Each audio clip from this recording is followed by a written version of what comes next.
channel resep Mama Rica. Hari ini mari kita membuat kue lumpur abon gurih. Berikut bahan-bahannya. Silahkan di screenshot dan disimpan.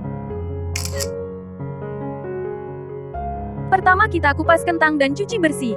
Lalu potong kentang kecil-kecil. Dan kukus sampai matang. Boleh juga direbus. Terserah kalian saja nyamannya yang mana. Kemudian haluskan kentang sampai benar-benar halus. Kalian bisa pakai garpu atau di blender. Atau bisa juga kentang ditumbuk sebentar sampai halus. Selanjutnya campur santan dan kentang yang sudah dihaluskan tadi. Mixer atau blender sebentar saja sampai tercampur rata. Masukkan juga 2 butir telur. Dan mixer sebentar asal tercampur rata saja. Tidak perlu lama-lama, agar telur tidak mengembang. Lanjut masukkan garam, tepung terigu yang sudah diayak, dan kunyit bubuk. Mixer sebentar sampai semuanya tercampur rata dan tidak bergerindil. Terakhir, masukkan margarin yang sudah dilelehkan. Mixer sebentar, atau aduk-aduk pakai spatula agar margarin tidak mengendap. Sekarang kita panaskan cetakan kue lumpur, lalu olesi dengan sedikit minyak atau margarin, agar adonan kue tidak lengket. Tuang adonan kue lumpur ke dalam cetakan sampai agak penuh, atau sekitar 3/4 dari panci cetakan. Kemudian tutup cetakan, dan masak dengan api kecil selama 5 menit, atau sampai kue hampir matang. Setelah 5 menit, buka tutup dan taburi bagian atas kue dengan abon, sedikit irisan cabai merah, dan daun bawang atau seledri. Kemudian tutup kembali cetakan. Kali ini masak sampai kue benar-benar matang. Setelah matang, kue siap diangkat dan disajikan. Tanda kue sudah matang adalah, jika permukaan kue sudah kering, dan tidak lengket lagi saat dipegang pakai tangan, itu tandanya sudah boleh diangkat. Periksa juga bagian bawah kue.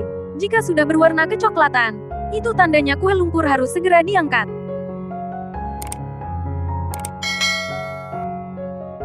Berikut beberapa tips agar kue lumpur kentang tampak berwarna kuning cantik, dan rasanya enak serta lembut.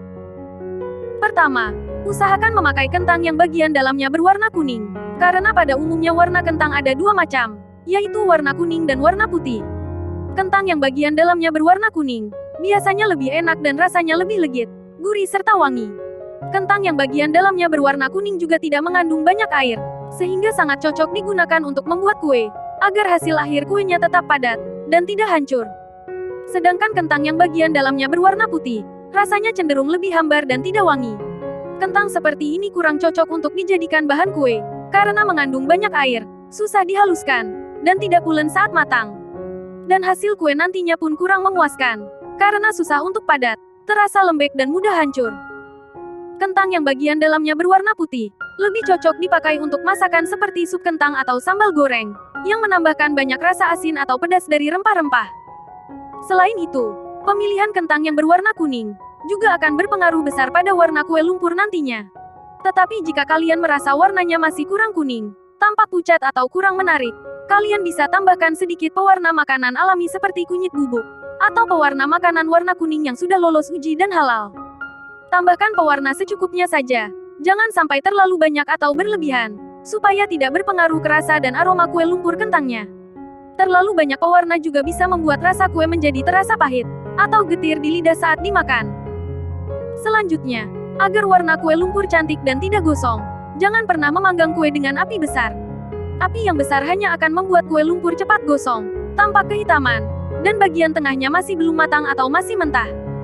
Jadi selalu usahakan pakai api kecil, supaya kue matang perlahan sampai ke tengah, dan warnanya cantik kecoklatan. Jangan lupa juga untuk memakai abon kualitas baik, supaya rasa kue lumpur abonnya semakin gurih, enak dan wangi.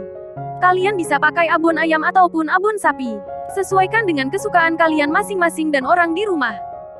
Sekarang mari kita lanjut bahas soal pengadukan adonan.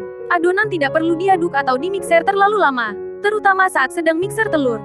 Cukup mixer sebentar saja asal tercampur rata, tidak perlu sampai mengembang, karena kita bukan sedang bikin bolu. Kue lumpur bukan tipe kue seperti bolu yang telurnya butuh dimixer sampai kental berjejak. Selanjutnya, karena kue lumpur termasuk kue basah, berikut beberapa tips agar kue lumpur abon tidak cepat basi, dan tahan lama. Kunci agar kue lumpur tidak cepat basi adalah, ada di perasan santannya. Santan yang diperas biasanya sangat cepat mudah basi, apalagi jika dibiarkan dalam waktu yang cukup lama di suhu ruang begitu saja. Maka dari itu, jika kue lumpur tidak langsung dikonsumsi habis saat itu juga, lebih baik santan dipanaskan terlebih dahulu sampai benar-benar mendidih. Kemudian biarkan santan sampai dingin. Baru nanti dicampur ke dalam adonan kue. Dengan cara seperti ini, kue lumpur bisa lebih tahan lama, dan tidak begitu cepat basi, ataupun berair dan berlendir. Jika ingin kue lumpur tahan lebih dari 24 jam, maka kue harus disimpan di dalam kulkas bagian chiller. Simpan kue dalam wadah tertutup, seperti kotak box atau Tupperware, agar kue tidak terkena tetesan air. Dengan begini kue lumpur bisa tahan selama 2-3 hari lamanya. Sekedar informasi, kue lumpur tidak bisa dibekukan dan disimpan di dalam freezer, karena akan menjadi berair saat dicairkan kembali di suhu ruang. Rasanya pun menjadi kurang enak, dan teksturnya berubah. Semoga semua informasi yang ada di sini bisa bermanfaat, dan berguna serta membantu dunia perdapuran teman-teman di rumah. Silakan simpan resep ini untuk jadi menu masak besok. Semoga video ini bermanfaat untuk kalian semua. Sampai jumpa di video selanjutnya minggu depan.